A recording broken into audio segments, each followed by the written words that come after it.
4 बार मायावती जी उत्तर प्रदेश की मुख्यमंत्री रही, इसमें कोई संदेह नहीं। और पहली बार हमने ही बनाया था, वो गलती हमने ही की थी। कालीचरण जी समाजवादी मतलब एक दलित महिला को सीएम बनाना गलती थी? अच्छी तरह से जानते हैं। अरे कैसी बात कर रहे हैं? गंगा जल से इसीलिए धुलवाया था ना मुख्यमंत्री आवास। आप बीच में कभी राष्ट्रपति के लिए भी यही कहेंगे।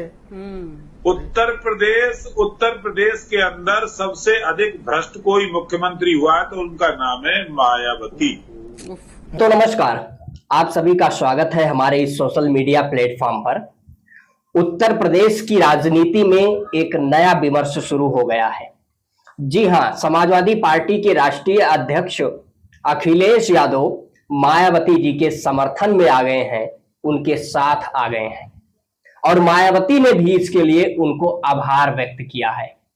दरअसल में पूरा प्रकरण यह है कि बीते दिनों एक टीवी डिबेट के दौरान भाजपा प्रवक्ता भारतीय जनता पार्टी का एक विधायक उत्तर प्रदेश की मुख्यमंत्री, पूर्व मुख्यमंत्री मायावती जी के प्रति एक बेहद आपत्तिजनक टिप्पणी किया और उस टिप्पणी को लेकर अखिलेश यादव भड़क उठे।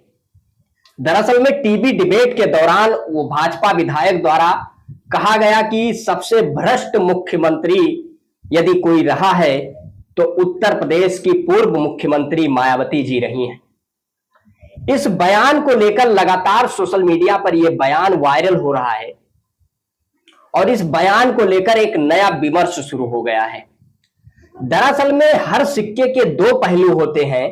ठीक इस विषय पर भी दो आधार पर देखा जा सकता है और दो आधार यह है कि पहला आधार ये कि मायावती जी के ऊपर कोई भी आरोप सिद्ध नहीं हुआ है, ना ही उनके ऊपर कोई मुकदमे चल रहे हैं। तो किस आधार पर भारतीय जनता पार्टी के प्रवक्ता द्वारा, विधायक द्वारा उनको सबसे भ्रष्ट मुख्यमंत्री कहा गया? दरअसल में इसके पीछे कारण यह है कि जो बहुजन नेता हैं उनकी छवि धूमिल करने के लिए, उनकी छवि को खराब करने के लिए यह कोई पहली घटना नहीं है। आप पीछे कई 100 वर्ष पीछे जाएंगे या जिस तरीके से बिहार के पूर्व मुख्यमंत्री लालू प्रसाद यादव जी ने जो सामाजिक परिवर्तन के लिए, लोगों के अंदर राजनीतिक चेतना जागृत करने के लिए जो उन्होंने मूवमेंट चलाया और एक सामाजिक परिवर्तन देखने को मिला, लेकिन एक विशेष वर्ग के लोगों ने उनको चाराचोर कहा, तमाम प्रकार की गालियां दी गईं। मंडल कमीशन की जब सिफारिशें लागू करने की मांग चल रही थी तो यहां तक कि जानवरों के ऊपर शरद यादव, लालू यादव जैसे तमाम समाजवादी नेताओं के नाम लिखकर, जानवरों के ऊपर पट्टी लगाकर लालू जी का नाम लिखकर और घुमाया गया। इस तरीके से अपमानित करने का काम किया गया। ठीक उसी प्रकार भारतीय जनता पार्टी के विधायक द्वारा मायावती जी का जो बेहद आपत्तिजनक उनके ऊपर टिप्पणी की गई है, कहीं ना कहीं यह घटना निंदनीय है, क्योंकि एक भूतपूर्व मुख्यमंत्री के ऊपर इस तरीके का बयान देना कहीं ना कहीं गलत है, क्योंकि उनके ऊपर अभी तक कोई आरोप सिद्ध नहीं हुआ है।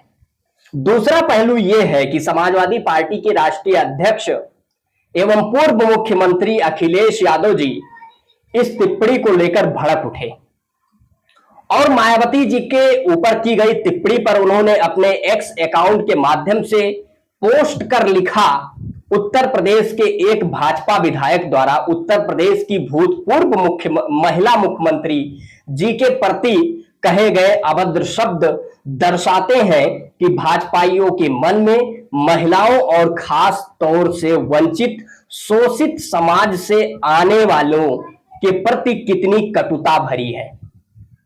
दरअसल में इस लाइन का अर्थ बहुत गहरा अर्थ है। समाजवादी पार्टी के राष्ट्रीय अध्यक्ष अखिलेश यादव ने एक मैसेज देने का काम किया है और वो आगे लिखते हैं, राजनीति मतभेद अपनी जगह है होते हैं, लेकिन एक महिला के रूप में उनका मान सम्मान खंडित करने का किसी को भी अधिकार नहीं है। भाजपाई कह रहे हैं कि उन्हें मुख्यमंत्री बनाकर हमने गलती की थी, ये भी लोकतांत्रिक देश में जनमत का अपमान है, क्योंकि ये जनादेश था और जनता ने बहुजन समाज पार्टी को चुना, बहुमत दिया। उसके बाद मायावती जी उत्तर प्रदेश की 4 बार मुख्यमंत्री रहीं।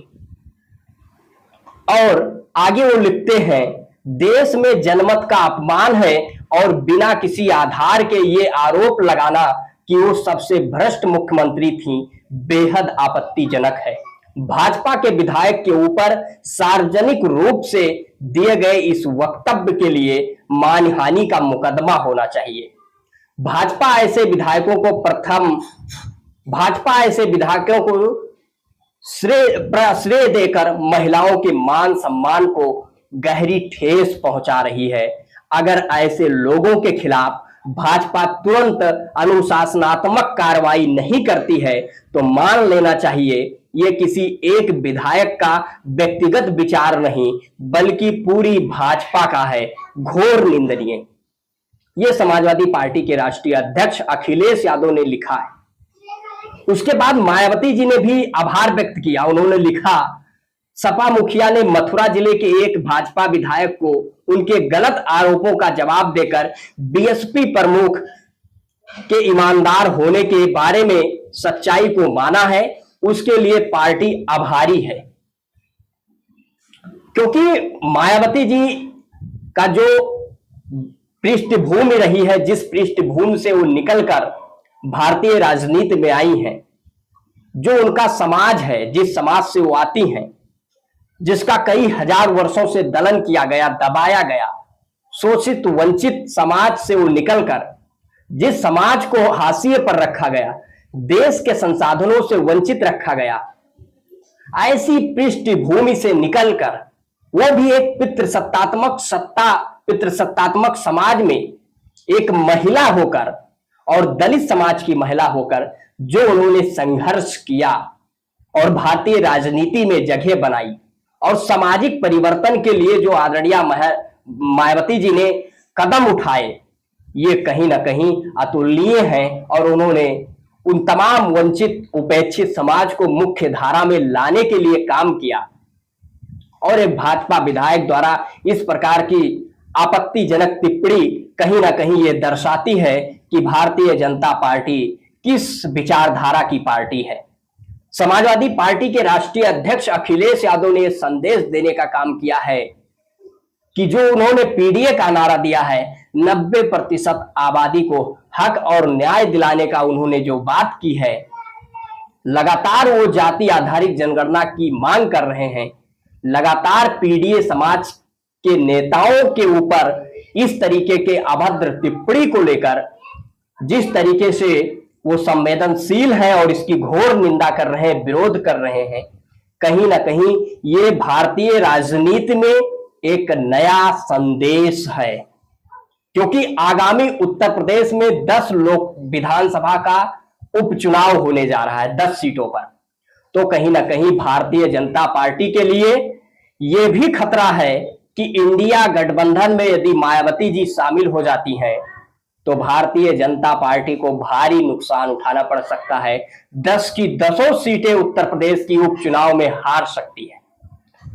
तो कहीं ना कहीं यह भी एक विमर्श का विषय है कि क्या मायावती जी इंडिया गठबंधन में आ सकती हैं, क्योंकि जिस तरीके से दोनों नेता, दोनों पार्टियां एक दूसरे की विरोधी हैं, उसके बावजूद भी इस तरीके से उनके मान सम्मान के लिए खड़े होना और उस तरफ से प्रतिक्रिया आना, आभार व्यक्त करना, कहीं ना कहीं ये दर्शाता है कि मायावती जी और अखिलेश जी एक साथ आने की संभावना बढ़ गई है।